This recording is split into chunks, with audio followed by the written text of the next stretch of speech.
నమస్కారం అండి. మనము ఇందాక ఒక వీడియో నేను అప్లోడ్ చేశాను. ఓకే. దాని లోపల initial floor plan for a very open kitchen ఎట్లా మనం డిజైన్ చేయాలి అనేటటువంటి పాయింట్ దాంట్లో ఒక మోస్తరుగా ఎక్స్ప్లెయిన్ చేశానండి. సో మనము ఎక్స్ప్లెయిన్ చేసేటటువంటి పాయింట్ వెరీ క్లియర్లీ ఎందుకు నెససరీ అంటే, ఎవరైనా ఒక ఫుడ్ బిజినెస్ ఆపరేటరు వాళ్ళ కిచెన్ని డిజైన్ చేసేటప్పుడు, నేను చాలా కిచెన్స్లో పనిచేశానండి. అక్కడ నేను చూసేది ఏంటంటే, ఒక థాట్ ప్రాసెస్ ప్రకారంగా డిజైన్ అవ్వదండి. అక్కడ ఎట్లా ఉంటుందంటే, నేను ఎవరిని వేలు పెట్టట్లేదండి, అక్కడ there can be so many hindrances in this. అక్కడ ఒక డిజైన్ ఎలిమెంట్ ఉండదు. ఓకే. ఒక ప్రాపర్ వర్క్ ఫ్లో సినారియో ఉండదు. ఓకే. ఒక స్ట్రక్చరల్ మెథడాలజీ ఉండదు. ఓకే. ఒక స్ట్రక్చరల్ మెథడాలజీ కంటే కూడా మీకు కావాల్సింది ఒక work flow, seamless work flow ఉండాలండి. దాని తర్వాత మీరు వర్క్ చేసేటప్పుడు వర్క్ స్టేషన్స్ మీరు ఎవరైతే ఆ స్కిల్డ్ లేబర్కి మీరు ఇచ్చినప్పుడు, అంటే కుక్స్కి కానివ్వండి, షెఫ్స్కి కానీ, ట్రైన్డ్ వాళ్ళకి కానివ్వండి, whoever it might be there, మీ అసిస్టెంట్ ఎవరైతే కనుక ఒక కిచెన్ ఏరియాలో పనిచేస్తున్నారో వాళ్ళకు ఒక చిన్న సబ్ స్టేషన్ లాంటిది కావాలండి. This is something similar to మీరు ఆఫీస్లో వెళ్ళినప్పుడు వాళ్ళకు ఒక వర్క్ స్పేస్ ఇస్తారు కదా, అటువంటి work space with whatever requirements it is there should be provided to the particular cook. So ఈ యొక్క అసెస్మెంట్ యాక్టివిటీలో మనం అసలు ఫ్లోర్ ఎట్లా చేయాలి, సో దట్ ఏంటంటే కస్టమర్, ఈ ఎంప్లాయీస్ ఎవరైతే వర్క్ చేస్తున్నారో, అది పర్మనెంట్ అవనివ్వండి, టెంపరరీ వాళ్ళు అవనండి, or even the vendor people కానీ, సర్వీస్ టీమ్ కానీ, ఎవరైనా సరే వాళ్ళకి దెబ్బలు తగలకుండా ఒక మోస్తరు థాట్ ప్రాసెస్లో నేను రబ్బర్ ఆర్ మేబీ మీకు ఫ్రిక్షన్ ఉండేటటువంటి టైల్స్ వేయాలి, రిపీటెడ్లీ వాషబుల్ అవ్వగలిగేటటువంటి టైల్స్ వేయాలి, వాటికి మీకు వాటర్ ఫ్లోకి ప్రొవిజనింగ్ ఉండాలి. ఇవన్నీ లాస్ట్ వీడియోలో చెప్పానండి. ఇప్పుడు నేను ఇంకొక స్టెప్కి వెళ్ళిపోయేసి అక్కడ మీకు ఎలివేట్ అయి ఉన్నటువంటి కిచెన్ ప్లాట్ఫామ్కి మీరు కొన్ని అటాచ్మెంట్స్ చేయాలి. ఫర్ ఎగ్జాంపుల్ లాస్ట్ టైం దాంట్లో కూడా నేను గ్రీస్ ట్రాప్ అనేటటువంటి శబ్దం వాడానండి. గ్రీస్ ట్రాప్ ప్రపంచంలో చాలా కామన్ అయినటువంటి పదము. దాని తర్వాత అది ఇండియాలో ఇంకా పూర్తిగా ఇంప్లిమెంట్ అవ్వలేదండి. కొన్ని ఏరియాలో ఇంప్లిమెంటెడ్ ఉంది, కొన్ని ఏరియాలో ఇంప్లిమెంటెడ్ లేదు. అంత పెద్ద ఇంప్లిమెంటేషన్ మీద FSSAI వాళ్ళు ఏమీ పట్టుకోవట్లేదు ఓవర్గా దాన్ని. Okay, for various reasons. So మనం దానికి వెళ్ళొద్దు, వాళ్ళు వద్దు అనేసి అంటున్నారు కానివ్వండి. ఐడియాలజికల్లీ మీకు ఎక్కడైతే కంటిన్యూస్గా ఒక ఇండస్ట్రియల్ ఇది వేస్ట్ వాటర్ బయటికి వస్తుందో ఆ ట్రీట్మెంట్ తీసుకోవాలని, ఆ వాటర్ని ఆ ప్లాంట్ నుంచి మీకు వేరేది ట్రీట్మెంట్ ప్లాంట్స్కి షిఫ్ట్ చేయాలి అనేటటువంటిది mandatory requirement from the municipal authorities. మీరు దాన్ని డైరెక్ట్గా తీసుకెళ్ళేసి ఒక నార్మల్ రీటైల్ ఆర్ చిన్న చిన్న ఇళ్ల నుంచి వచ్చేటటువంటి డ్రైనేజ్ సిస్టమ్స్లో కలపకూడదండి. చాలా వరకు కలుపుతారు. ఇక్కడ ఇంకొక థాట్ ప్రాసెస్ లేకపోతే ప్రాబ్లం ఏంటంటే, మీకు ఇండస్ట్రియల్ డ్రైనేజ్ అని కానివ్వండి, లేకపోతే మీకు కామన్ డ్రైనేజ్ అని లేదు. మీకు ఉన్నటువంటి డ్రైనేజ్ ఇది కామన్ డ్రైనేజీ. ఇండస్ట్రియల్ డ్రైనేజ్లో మీరు ఒక ట్యాంకులో ఆ యొక్క వేస్ట్ వాటరు లేకపోతే ఆ కెమికల్స్ అండ్ గ్రీజ్ ఉన్నటువంటి వాటర్ని కలెక్ట్ చేసేసుకునేసి మీరు దాన్ని తర్వాత ఆ వేస్ట్ వాటర్ని సక్ చేసుకొని తీసుకెళ్ళేటటువంటి ట్యాంకర్లతో, అది అప్రూవల్స్ ఉన్నటువంటి ట్యాంకర్లతో మీరు దాన్ని ట్రాన్స్పోర్ట్ చేయాలండి.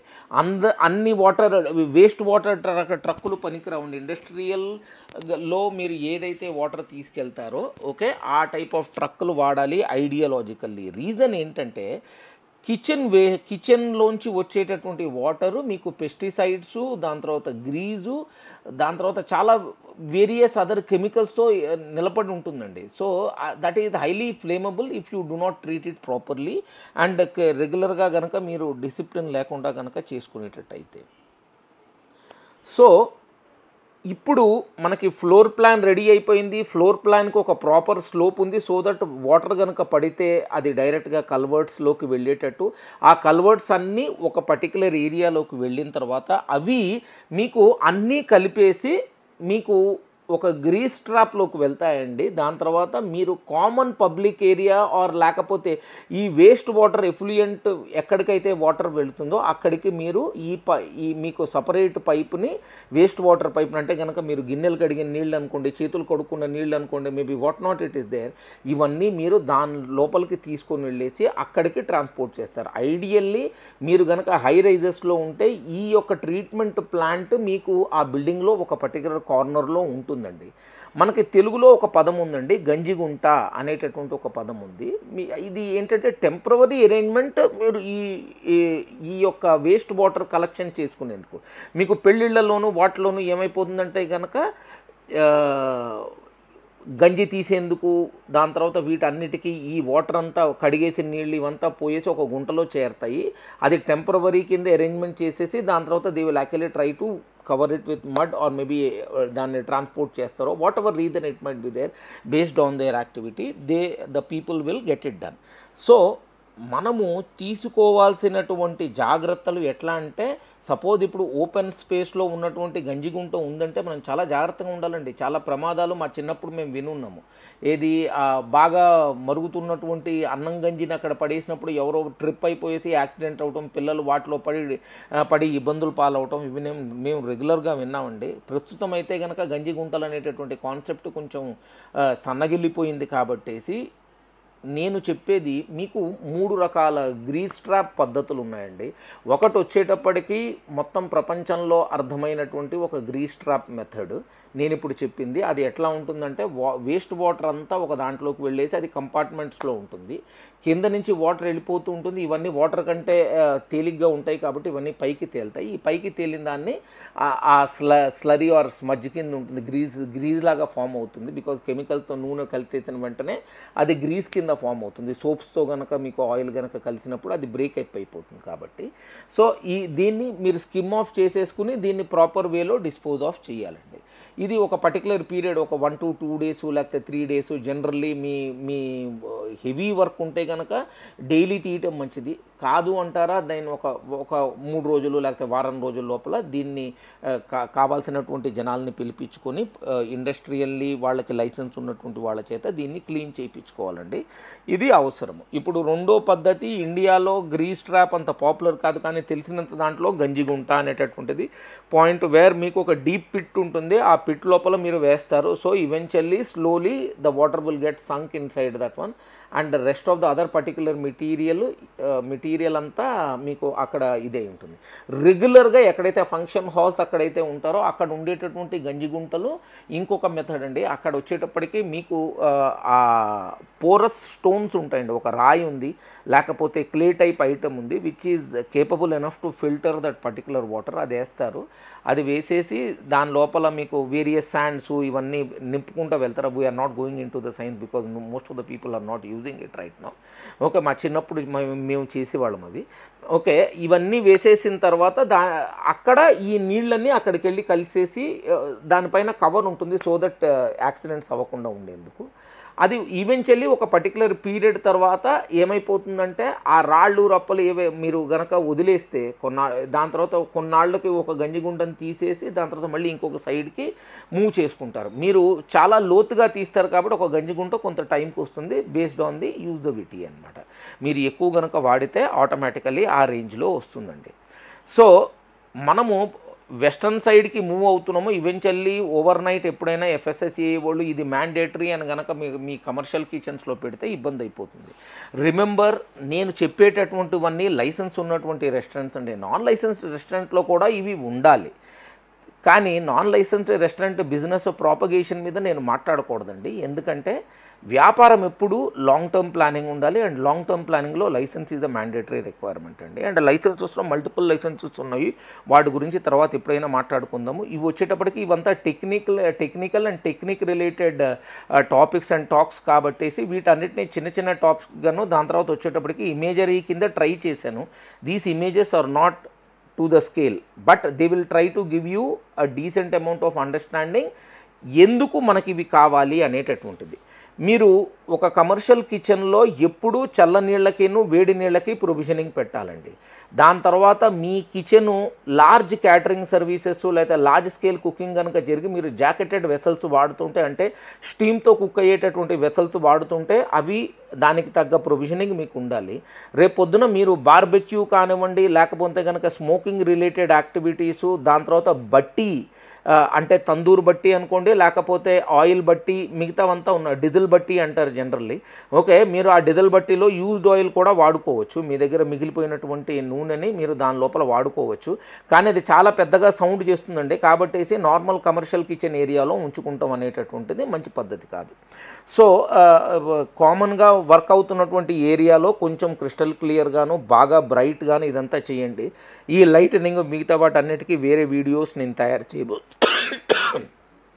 తయారు చేస్తాను. సో మీకు క్లియర్ ఉంటుంది. దాని తర్వాత మీరు కమర్షియల్ కిచెన్స్లో ఎయిదర్ టైల్స్ వాడండి, లేకపోతే ఎస్ఎస్ మెటల్ షీట్ వాడండి సార్. మీరు కమర్షియల్ కిచెన్ యొక్క వాల్స్ లోపల ఎట్లా ఉంటుందంటే ఒక నార్మల్ గోడ ఉంటుందండి, దానికి ఫ్రేమ్ వేసేసుకునేసి మనము ఫోమ్ వేస్తామండి. Okay, styrofoam which is actually fire retardant అనమాట. దాని తర్వాత మీరు ఏదైనా ఫ్రేమ్ కనుక వాడుతుండేటట్టు అయితే కనుక అది వుడ్ అయితే నా రికమెండేషన్ వుడ్ మంచిది కాదని. కానీ మీరు ఒక మెటల్ ఫ్రేమ్ కనుక మీరు పెట్టుకున్నారు, లేకపోతే ఒక మెటీరియల్ కనుక మీరు వాడుతున్నప్పుడు it should be fire retardant మెటీరియల్తో తయారైనది అయి ఉండాలి. దాని తర్వాత దానికి మొత్తం అంతా మీరు ఒక ఫోమ్ అంటే స్టైరోఫోమ్ అనేసి అంటాము మనం, అది చేసుకుని ఆ స్టైరోఫోమ్ తర్వాత మీరు రాక్ వూల్ అనేటటువంటిది పెట్టాలండి. పెట్టి దాని తర్వాత దానిపైన హీట్ రెసిస్టెన్స్ టెర్రకోటా టైల్స్ కానివ్వండి, లేకపోతే ఇండస్ట్రియల్ హీట్ రెసిస్టెంట్ టైల్స్, లేకపోతే ఇండస్ట్రియల్ బర్న్ యాష్తో తయారైనటువంటి టైల్స్. ఓకే, నేను చెప్తున్నటువంటిది ఎగ్జాక్ట్ టర్మ్ కాదండి, మీకు క్లిన్లో వాడతారు. ఓకే, ఫర్నెస్ అండ్ క్లిన్స్లో మీకు కొన్ని బ్రిక్స్ వాడతారండి which are high heat resistant అనమాట. ఆ టైప్ ఆఫ్ బ్రిక్స్తో కానీ మిగతా వాటన్నిటితో మీరు జనరేట్ చేసుకోండి. ఓకే, ఏది వాల్ క్రియేట్ చేసేసుకుంటే సో మీకు మల్టిపుల్ ప్రొటెక్షన్ ఉంటుందండి. మీరు ఓవర్గా హీట్ ఎక్స్పోజరు బిల్డింగ్ మెటీరియల్ ఉన్నటువంటి ఏరియాకి వెళితే ఏమైపోతుందంటే మీకు ఇబ్బంది వస్తుందండి. మీరు నన్ను ఒక క్వశ్చన్ అడగచ్చు, ఎటువంటి ఇబ్బంది వస్తుంది అంటే బాగా హై బిటుమిన్ ఆర్ ఏంటంటే కనుక హై టెంపరేచర్ ఉండేటటువంటి మంట రెగ్యులర్లీ మీరు ఒక పర్టికులర్ మెటీరియల్ మీద ప్రొజెక్ట్ చేస్తున్నప్పుడు, ఎందుకంటే కిచెన్ స్టవ్స్ ఉంటాయి, దాని తర్వాత బల్క్ కుకింగ్ ఉంటుంది కాబట్టి ఆ హీట్ ట్రాన్స్ఫర్ అవుతుందండి బై ఏంటంటే టచ్ బేస్డ్ మీద మీకున్నటువంటి బ్యాక్ ఎండ్ మెటీరియల్కి ట్రాన్స్ఫర్ అవుతుంది.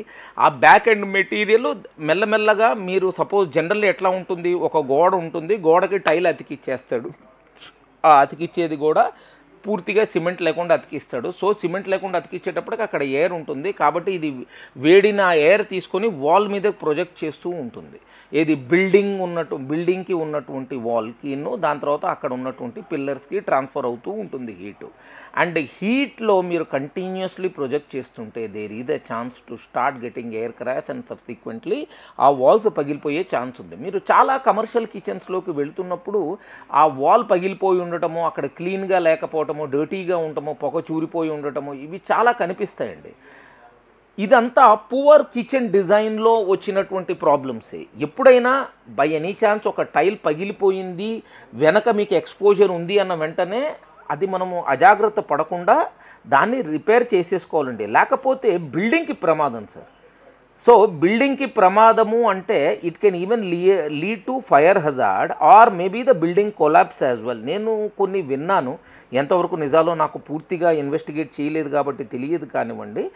మనము అజాగ్రత్తగా ఉన్నప్పుడు we will actually be responsible for so many things which are happening which may actually fall onto the running of the particular business. So ఒక చిన్న మనం జాగ్రత్తగా ఉన్నాము అంటే కనుక ఈ తలకాయ నొప్పులన్నీ అయిపోతాయి. కాబట్టి కమర్షియల్ కిచెన్ ఎప్పుడు జాగ్రత్తగా డిజైన్ చేసుకోవాలి అనేటటువంటిది పాయింట్. స్టైరోఫోమ్ ఈ మధ్య డెవలప్ అవుతున్నటువంటి మెటీరియల్ అండి. మీకు ప్రతిరోజు ఏదో ఒక కొత్త కెమికల్ వస్తుంది, కొత్త మెటీరియల్ వస్తుంది, ఏదైనా అవుతుంది. మనము బేసికల్లీ చూస్ చేసుకోవాల్సింది ఏంటంటే మీకు హీట్ ఉన్నటువంటి ఏరియా నుంచి మీకు వాల్కి వెళ్ళేటప్పుడు, ఇప్పుడు స్టైరోఫోమ్ అంటే మీరు ఆ పుస్తకాలు గీసే షీట్స్ కాదండి. మీరు తీసుకోవాల్సినటువంటి స్టైరోఫోమ్ మెటీరియల్ లిక్విడ్ ఫామ్లో ఉంటుందండి. మీరు ఒక పర్టికులర్ కెమికల్లో కలిపినప్పుడు దాన్ని ఎక్స్పోజర్ మీరు దాన్ని స్ప్రే చేసేస్తే అది 10 times స్ప్రెడ్ అవుతుందండి. సో మీకు ఉన్నటువంటి గ్యాప్స్ అంతా క్లియర్ అవుతాయి. రెండో పాయింట్, మీకు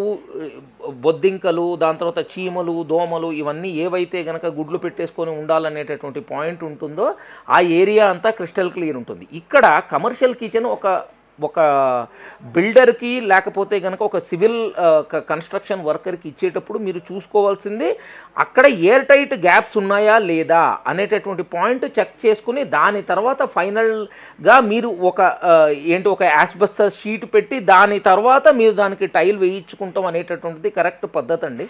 but I would not go too much into the detail because I'm not a civil engineer. Okay, వంటవాడి కింద నేను చూసినటువంటి పాయింట్స్లో కొంచెం జాగ్రత్తగా ఉండాలి. దాని తర్వాత ఇంకా మిగతా చాలా రిక్వైర్మెంట్స్ ఉన్నాయి. అవి ఒక్కొక్క వీడియోలో మనం మెల్లగా కవర్ అవుదాము. సో మనము వాల్స్ని ప్రొటెక్ట్ చేసుకోవాలి. దాని తర్వాత heat resistant tiles. So multiple layer కనుక ఉంటే రేపు పొద్దున ఎప్పుడూ ఇబ్బంది ఉండదు. ఒక లేయర్ పోయినా వెంటనే ఆ లేయర్ని రీప్లేస్మెంట్ చేసుకుంటే బ్యాక్ అండ్ బిల్డింగ్కి ఎప్పుడూ ప్రొటెక్షన్ ఉంటుందండి. ఇది పాయింట్ నెంబర్ 2. దాని తర్వాత మీరు ఇప్పుడు కిచెన్లో మీరు వెళ్ళేటప్పుడు మీరు ఎప్పుడైనా గుర్తుపెట్టుకోండి, ఛానల్స్ పెట్టుకోవాలండి. ఆ ఛానల్స్ ఎప్పుడు ఫైర్ రెసిస్టెంట్ మెటీరియల్తో తయారయ్యే ఛానల్స్ ఉండాలండి. ఏది మీరు ఎలక్ట్రికల్ వైరింగ్ ఉంటుంది. ఓకే, దాని తర్వాత మీరు మేకులు డ్రిల్ చేసేసుకునేసి మీరు గ్యాస్ పైప్స్, దాని తర్వాత వాటర్ పైప్స్ ఇవన్నీ కూడా పెడతారండి. కాబట్టేసి మీరు తీసుకునేటటువంటి మెటీరియల్ ఆ యొక్క ప్రెషర్ని తట్టుకునే విధంగా ఉండాలండి. లేకపోతే ఏమైపోతుందంటే మీ టైల్స్ పగిలిపోతాయి. ఎందుకంటే ఒకసారి ఫైనల్ వర్క్ టైలింగ్ వర్క్ అయిపోయిన తర్వాత మాత్రమే చూడాలి. ఇది అజాగ్రత్తగా జనాలు చెయ్యకూడదండి. చాలా వరకు జనాలు ఏంటంటే ఇంట్లో చేసేందుకును దాని తర్వాత లాక్లెస్చర్ యాటిట్యూడ్తో ఎవరో చీప్ లేబర్ని తెచ్చి చేస్తాడు. కాదండి, మీకు ఎక్విప్మెంట్ సరిగ్గా ఉండాలండి. మీరు టైల్స్లో కానివ్వండి, గ్లాస్లో కానీ లేకపోతే కొన్ని డిఫరెంట్ మెటీరియల్స్లో మీరు ఎప్పుడైతే హోల్స్ వేస్తున్నారు, సపోజ్ ఫర్ ఎగ్జాంపుల్ మీరు డబ్ల్యూపీసీ మెటీరియల్ వాడుతున్నారండి. ఓకే, డబ్ల్యూపీసీ మెటీరియల్ ఇది fire resistant material, you can use it definitely. మీరు ఛానల్స్కి డబ్ల్యూపీసీ మెటీరియల్ వాడచ్చు. డబ్ల్యూపీసీ మెటీరియల్ కాకుండా ఇంకా కొత్త మెటీరియల్స్ చాలా వచ్చాయి ఈ మధ్యకాలంలో. అవన్నీ మీరు యూజ్ చేసుకుని చక్కగా ఏంటంటే సివిల్ కన్స్ట్రక్షన్ చేసుకోండి. ఇనిషియల్ పీరియడ్లో మీకు ₹1 ఎక్కువైపోయినా that particular kitchen will last a longer period of time. And మీరు గనక బొమ్మ చూస్తే మీకు చుట్టుపక్కలంతా మీకు కల్వెట్స్ ఉన్నాయి. ఓకే, ఆ వాటర్ కల్వెట్స్ పైన మీకు మెటల్ గ్రిల్ ఉందండి. ఆ మెటల్ గ్రిల్ పల్చడిది తీసుకోవద్దండి. మీరు తీసుకోవాల్సింది కొంచెం స్టేబుల్ అండ్ హై క్వాలిటీది తీసుకోవాలి. And it should be made at par with the flooring. So that జనాలు పడటం కానీ లేకపోతే రేపొద్దున ఎప్పుడైనా మెటీరియల్ కనుక మీరు షిఫ్ట్ చేస్తుంటారు, మీరు ట్రాలీలు వాడచ్చు, లేకపోతే జనాలు వండినటువంటి పదార్థాలని మోసుకుంటూ వెళ్ళొచ్చండి వన్ ప్లేస్ నుంచి ఇంకొక ప్లేస్కి. సో అది చాలా క్రిస్టల్ క్లియర్ ఉండాలి. దాని తర్వాత వేస్ట్ వాటరు, వేస్ట్ మేనేజ్మెంట్ అనేటటువంటి కలెక్షన్ ఉన్నటువంటి ఏరియాస్ ఎప్పుడు మెయిన్ కిచెన్లో అయితే ఉండకూడదండి. అంటే ఫర్ ఎగ్జాంపుల్ మీరు మోరీ అన్నారనుకోండి, ఒక కిచెన్ కార్నర్లో ఉంటుంది అనేటటువంటి పాయింట్ పెట్టుకోవద్దండి. ఎందుకంటే కిచెన్ ఎప్పుడూ హైజీనిక్గా ఉండాలి. ఈ ఏరియాలో రోడెంట్స్ వచ్చే ఛాన్స్ ఉంది, రోడెంట్స్ అండ్ ఫ్లైస్ వచ్చే ఛాన్స్ ఉంది. కాబట్టి which is not desirable and not allowed by the regulator as well. కాబట్టి ఇది చూడండి, నేను మోరీ గురించి తర్వాత మాట్లాడతానండి. ఎట్లా మనం మోరీ చేసుకోవాలి, క్లీనింగ్కి ఇంకొక సపరేట్ ఏరియా చేస్తాను. దాని తర్వాత మీరు వాడేటటువంటి ప్రతి material highly chemical corrosion resistant ఉండాలండి. ఇది మీరు హాట్ వాటర్కి మీరు పెడుతున్నారు. సో ఎక్కడో గీజర్ ఉంటుంది, గీజర్ నుంచి మీకు హాట్ వాటర్ వస్తుంది. కోల్డ్ వాటర్ కూడా ప్రెషర్ పాయింట్లో వస్తుంది కాబట్టి పగిలిపోకూడదు. కాబట్టి ప్లాస్టిక్ పైపులు అవి వాడద్దండి, కొంచెం మంచి క్వాలిటీ పైపులు వాడండి. అండ్ 2 హీట్ రెసిస్టెంట్ పైపులు వాడండి. లేకపోతే ఏమైపోతుంది, ఇది ఎక్స్పాన్షన్ కాంట్రాక్షన్. దాని తర్వాత మీరు ట్యాప్స్ ఏవైతే వాడతారో అవి వచ్చేటప్పటికి హై ప్రెషర్ విస్టాండ్ అయ్యి దాని తర్వాత ఎక్కువ రోజులు నిలబడగలిగి తొందరగా రిపేర్ అవ్వగలిగేటటువంటి పాయింట్స్ ఉండాలి. అండ్ మీరు ప్రతి చోట వాటర్ అవుట్లెట్స్కి, అంటే మీరు చల్ల నీళ్ళకి వేడి నీళ్ళకి 2 అవుట్లెట్లకి ప్రొవిజన్ ఇవ్వండి. ఒక్కొక్క పాయింట్లో ఒకసారి ఒకటి పాడైపోతే దాన్ని క్లోజ్ చేసుకునేందుకు 2 లివర్లు ఇవ్వండి. ఓకే, సో దట్ ఏమైపోతుంది, ఒకటి పాడైపోయినా రెండోది వర్క్ ఉంటుంది. Your work will not get stop. ఎందుకంటే కమర్షియల్ కిచెన్స్లో వాటర్ యూసేజీ, దాని తర్వాత డిఫరెంట్ పర్పసెస్కి వాడేటటువంటి మిక్స్ అండ్ మ్యాచ్ మెటీరియల్స్ ఏవైతే ఉంటున్నాయో అవన్నిటికీ ఒకదానికి స్టీమ్ కావాల్సి వస్తుంది, కొంత దానికి హాట్ వాటర్ కావాల్సి వస్తుంది, కొన్నిటికి కొన్ని కెమికల్స్ కావాల్సి వస్తాయి. దాని తర్వాత మీరు మీ యొక్క ఏరియాలో డ్రై అయ్యేందుకు ప్రొవిజనింగ్ ఉండాలి. సో ఇవన్నీ జాగ్రత్తగా పెట్టుకుని ఎస్ఎస్ మెటీరియల్తో పెట్టుకుని ఆ ఎస్ఎస్ మెటీరియల్కిను దాని తర్వాత మీరు స్టీమర్కి ఇన్లెట్కి ప్రొవిజనింగ్ పెట్టుకోండి. మీ దగ్గర స్టీమర్ లేకపోతే మీ దగ్గర బై ఎనీ ఛాన్స్ బాయిలర్ ఉండి బాయిలర్ నుంచి మీకు స్టీమ్ వస్తుంటే మీరు ఈ స్టీమ్ని పట్టుకునేందుకు నాజిల్స్ ప్రొవైడ్ చేయండి. సైమల్టేనియస్లీ ప్యారలల్లీ మీకు ఈవెన్ గ్యాస్ నాజిల్స్ ఇవన్నీ కూడా వస్తాయండి. అవి తర్వాత మనం మాట్లాడదాం. ప్రస్తుతం ఓన్లీ క్లియర్ కట్గా ఉండేటటువంటి open kitchen spaces with water inlet and outlet ప్రొవిజనింగ్కి నేను పెట్టానండి. మోరీలు కూడా you should be able to remove the gravel and dirt అండి. ఓకే, కాబట్టి మీకు పైన మీరు ఏదైతే గ్రిల్ వేశారో ఆ grill should also act as a filter. Okay, దాని తర్వాత it should be resistant, corrosion resistant and weight resistant ఉండాలి. ఎందుకంటే జనాలును దాని తర్వాత వస్తువులు తిరుగుతూ ఉంటాయి కాబట్టి. అండ్ మీరు ఏవైతే ఎక్విప్మెంట్ వీటికి వాడతారో రిమెంబర్ వన్ థింగ్, మీ ఎక్విప్మెంట్ వస్తుందండి. సో ఆ ఎక్విప్మెంట్కి డిస్టర్బెన్స్ లేకుండా ఉండేటటువంటి హైట్లోనే వాటిని ఫిక్స్ చేసుకోండి. నేను బొమ్మలో చూపెట్టింది స్కేల్కి కాదండి. మీరు ఏ మెటీరియల్ తెచ్చుకోవాలనేటటువంటి ప్లాన్ ఉంటున్నారో కింద నుంచి వాటర్ పైప్ వెళ్తున్నప్పుడు మీకు అక్కడ మెటీరియల్ పెడితే అది గోడకి పూర్తిగా అనదు. ఆల్వేస్ రిమెంబర్, కొంచెము గోడకి దాని తర్వాత దీనికి గ్యాప్ ఉండాలి. సో దట్ ఎయిర్ సర్క్యులేషన్ ఉంటుంది. దాని తర్వాత మనము మెయింటెనెన్స్ అండ్ రిపేర్స్కి ఈజీలీ చిన్న maintenance we can get it done in an easy way అనమాట. Last but not the least, ప్రతి ఎక్విప్మెంట్కి మీకు ఒక drainage pipe even outside ఉంటుంది. అంటే ఇప్పుడు స్టవ్స్ ఉన్నాయి అంటే కనుక స్టవ్స్లో క్లీన్ చేసాము. ఇప్పుడు ఫర్ ఎగ్జాంపుల్ స్టవ్ని వాటర్ పోసి క్లీన్ చేసాము, దానికి ఒక కల్వెట్ ఉండి ఆ కల్వెట్ నుంచి వాటరు డ్రైనేజ్లోకి వెళ్తుందండి. ఆ పైపు కూడా దాని తర్వాత అది వెళ్ళి నార్మల్ మెయిన్ కల్వెట్స్లోకి వెళ్తుంది. ఆ కల్వెట్స్ నుంచి గ్రీస్ ట్రాప్లోకి వెళ్తుంది. గ్రీస్ ట్రాప్ నుంచి ఎక్స్టర్నల్ ఏరియాకి మన పబ్లిక్ వాటర్ డిస్పోజల్ సిస్టమ్స్ ఏవైతే ఉన్నాయో దాంట్లో వెళ్ళటమో, లేకపోతే కనుక అది కెమికల్ వాటర్ అయితే కనుక ట్రీటెడ్ వాటర్లో ట్రీట్మెంట్ ప్లాన్కి వెళ్తుందండి. You have to very crystal clearly get these particular points into mind. మోరీ or cleaning and utensil cleaning ఇంకొక టాపిక్లో మాట్లాడుకుందాము. ప్రస్తుతానికి నాకు తెలిసినంత వరకు మీరు పెట్టుకోవాల్సింది వాటర్ మూమెంట్కి ఇంత యాక్టివిటీ పెట్టుకోవాలి. గ్రౌండ్ ఇప్పుడు ఇంకొకసారి చెప్తున్నానండి, ముందర వీడియోలో కూడా చెప్పాను. మీరు కనుక ఓపెన్ స్పేస్ తీసుకునేటట్టయితే ఫస్ట్ మీరు అది కనుక టైల్స్ ఉండి ఓకే అది ఉంటే, టైల్స్ కనుక ఉండి అవి వాటర్ రెసిస్టెంట్ ఉండి దాని తర్వాత వెయిట్ రెసిస్టెంట్ కనుక చేసుకోగలిగి దానిపైన మీరు ప్లాట్ఫామ్ కట్టేటప్పుడు ఆ కింద ఉన్న టైల్స్కి కూడా ప్రాపర్గా industrial grouting with epoxy which is water resistant and that to industrial scale మీరు చేసుకోవాలండి. లేకపోతే మీరు వాడే వాటర్ ఎక్కడైనా సరే చిన్నగా సీపేజ్ అయింది, మీరు దాని మీద ఝాస పెట్టకపోతే కనుక కింద ఉన్నటువంటి ఫ్లోర్కి ఆ వాటర్ సీప్ అవుతుంది. ఒకసారి వాటర్ సీప్ అవటం మొదలెట్టేసిందంటే కనుక అది it will find its own place to go to ఏది కిందకి వెళ్తుంది, గోడలకి వెళ్తుంది, దాంతో బిల్డింగ్ అంతా స్పాయిల్ చేస్తుందండి.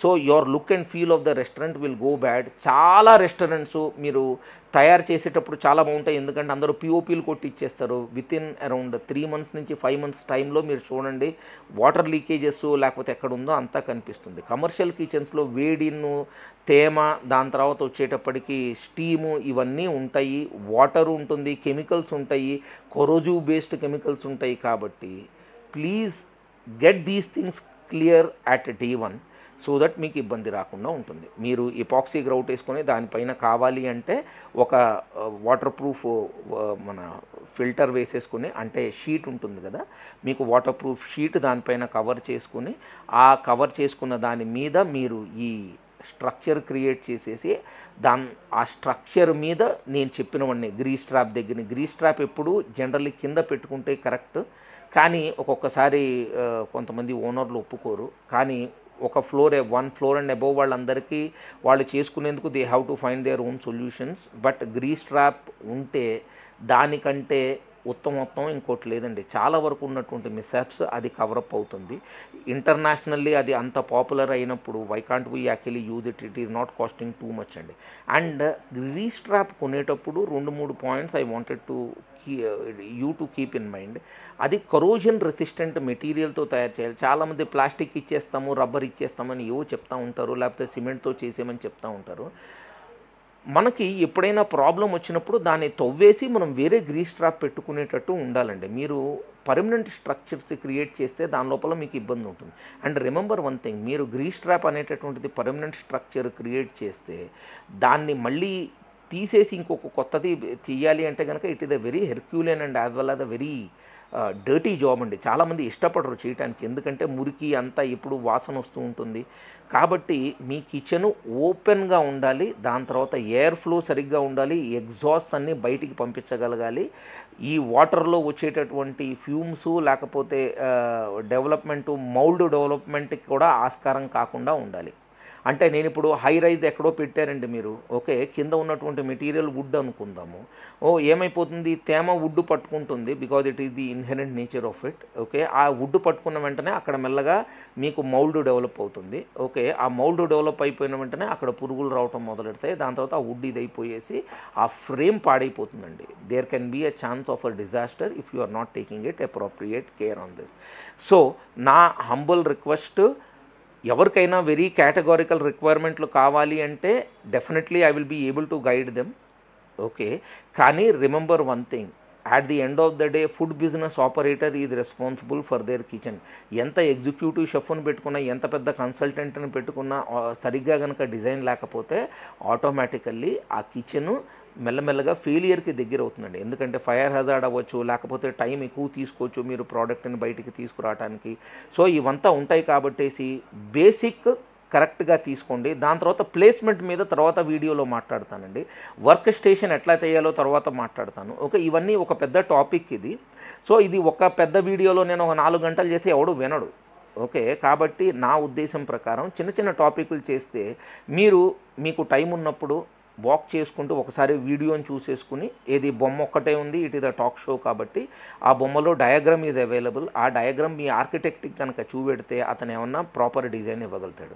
అరే ఇది కాదు ఇది అంటే రిమెంబర్ వన్ థింగ్ అండి, కిచెన్లో వంటవాడి కంటే గొప్పగా ఆ కిచెన్ గురించి తెలిసినోడు ఎక్కువ మంది ఉండడండి. ఎంత పెద్ద ఆర్కిటెక్ట్ అయినా వంట వాళ్ళకే అక్కడ ఉన్న ఇబ్బందులు తెలుస్తాయి, ఎందుకంటే they work over their day in and day out. కాబట్టి try to take an advice of senior cook or chef so that వాళ్ళు మీకు ప్రాపర్గా గైడెన్స్ ఇస్తారు. సబ్జెక్ట్ మీద గ్రిప్ ఉండాలండి వాళ్ళకి, అది గుర్తుపెట్టుకోండి. ఎందుకంటే ప్లేస్మెంటును వర్క్ ఫ్లో ఎప్పుడూ డిస్టర్బ్ అవ్వకూడదు. మీకు మొత్తం కమర్షియల్ కిచెన్ ఎట్లా డిజైన్ చేయాలి అనేటటువంటి టాపిక్ కావాలంటే ఇంకొక వీడియో ఉందండి. Okay, so kindly go through that video. Thanks a lot. Have a nice day.